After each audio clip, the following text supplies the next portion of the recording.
السلام عليكم ورحمة الله تعالى وبركاته. الحمد لله رب العالمين والصلاة والسلام على أشرف المرسلين وعلى آله وصحبه أجمعين.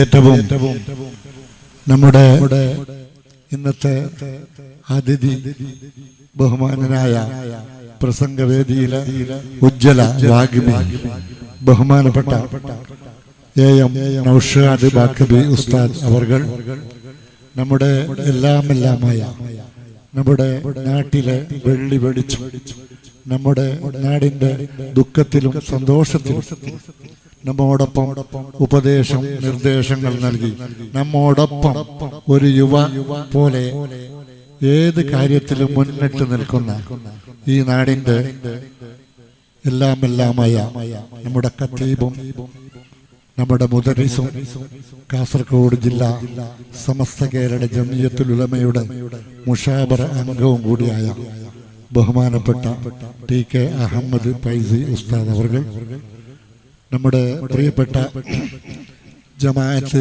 കമ്മിറ്റിയുടെ പ്രഗത്ഭനായ general secretary T A. Abdurahman Haji, മറ്റ് സെക്രട്ടറിമാരായ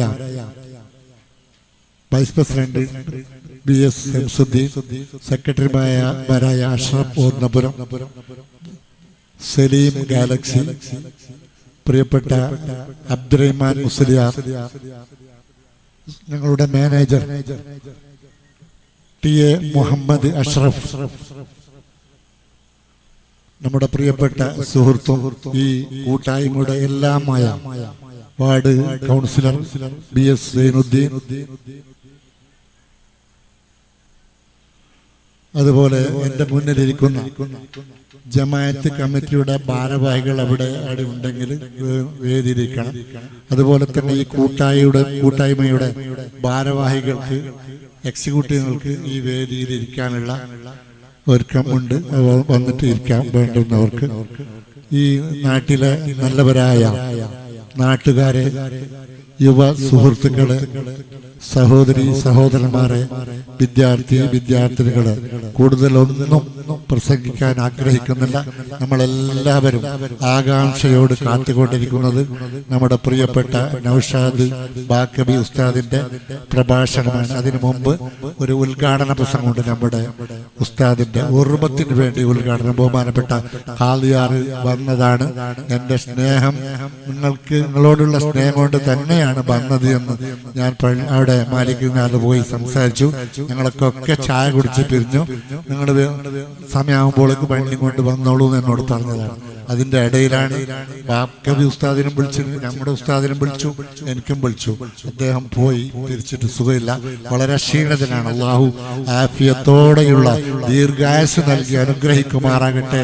നമുക്കത് കാണാനുള്ള, തീർച്ചയായിട്ടും അദ്ദേഹത്തെ കാണുമ്പോൾ തന്നെ നമുക്കൊരു എന്തോ ഒരു രോമാഞ്ചമാണ്. അള്ളാഹു എത്രയും പെട്ടെന്ന് സുഖപ്പെടുത്തി കൊടുക്കുമാറാകട്ടെ. കൂടുതലൊന്നും പറയുന്നില്ല. നേരത്തെ സ്വാഗത പ്രസംഗത്തിൽ ഇതിന്റെ എല്ലാ കഥയും പറഞ്ഞു.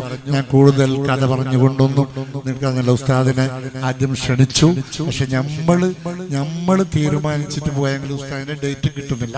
ഉസ്താദ് തരുന്ന ഡേറ്റ് അനുസരിച്ചിട്ടാണ് ഞങ്ങൾ കാത്തു നിന്നത്. കഴിഞ്ഞ ഇലക്ഷന്റെ മുമ്പത്തെ ദിവസമാണ് നമുക്ക് ഡേറ്റ് തന്നിട്ടുണ്ടായത്. പക്ഷെ ഉസ്താദ് എന്നിട്ടും വരാൻ തയ്യാറ്. എന്നോട് വിളിച്ചു പറഞ്ഞു ഞാൻ വരാൻ തയ്യാറാണ്, പക്ഷെ അവിടെ എന്തെങ്കിലും പ്രശ്നമായി പോയെങ്കിലും അങ്ങനെ വേണ്ടാന്നാക്കിയതാണ്. 30-ാം തീയതിയിലേക്ക് നോക്കിയിട്ട് ഡേറ്റ് തന്നു. ആ ഡേറ്റാണ് ഇന്ന്. ഇൻഷാ അല്ലാഹ് അള്ളാഹു നമ്മുടെ ഈ വേദിയിലേക്ക് അദ്ദേഹത്തെ എത്തിച്ചതിൽ തന്നെ വളരെയധികം അള്ളാഹുവിന് സ്തുതി പാടുകയാണ്. അത്രയും വലിയ ഒരു പരിപാടി. ഞങ്ങൾ വളരെയധികം വിഷമത്തിലായിരുന്നു. കാരണം കാലാവർഷം നമുക്ക് അനുകൂലമല്ല. നമ്മൾ ബന്ധുരുകിക്കൊണ്ടിരുന്ന ഒരു സാഹചര്യം. പക്ഷെ മഴ നമുക്ക് വേണം. പക്ഷെ ഈ ഒരു ദിവസത്തിന് ഈ മഴ ഞങ്ങൾക്ക് കുറച്ച് മാറ്റി തരണമെന്ന് അള്ളാഹുവിനോട് പ്രാർത്ഥിച്ചു. ഉസ്താദിനോടും ഞങ്ങൾ പറഞ്ഞു ദുആ ചെയ്യണം ഉസ്താദ്. ഇന്നത്തെ ഒരു ദിവസം ഈ പരിപാടി കഴിഞ്ഞതിന് ശേഷം എത്ര വേണമെങ്കിലും മഴ നമുക്ക് ഒഴിവാക്കാം. അപ്പം മഴ നമുക്ക് പെയ്തോട്ടെ എന്നുള്ള ആ നിലപാട്. അതുകൊണ്ട് കൂടുതൽ അങ്ങോട്ടൊന്നും പറയാൻ ഞാൻ ആഗ്രഹിക്കുന്നില്ല. ബാക്കി കാര്യങ്ങളൊക്കെ മറ്റുള്ള നമ്മുടെ പ്രിയപ്പെട്ട ഉസ്താദ് ഇതിന്റെ ഉദ്ഘാടന പ്രസംഗം നടത്തുന്നതിനായി അദ്ദേഹത്തെ ആദരപൂർവ്വം സ്നേഹപൂർവ്വം ഞാൻ ക്ഷണിക്കുന്നു. അസ്സലാമു അലൈക്കും വറഹ്മത്തുള്ളാഹി വബറകാതുഹു.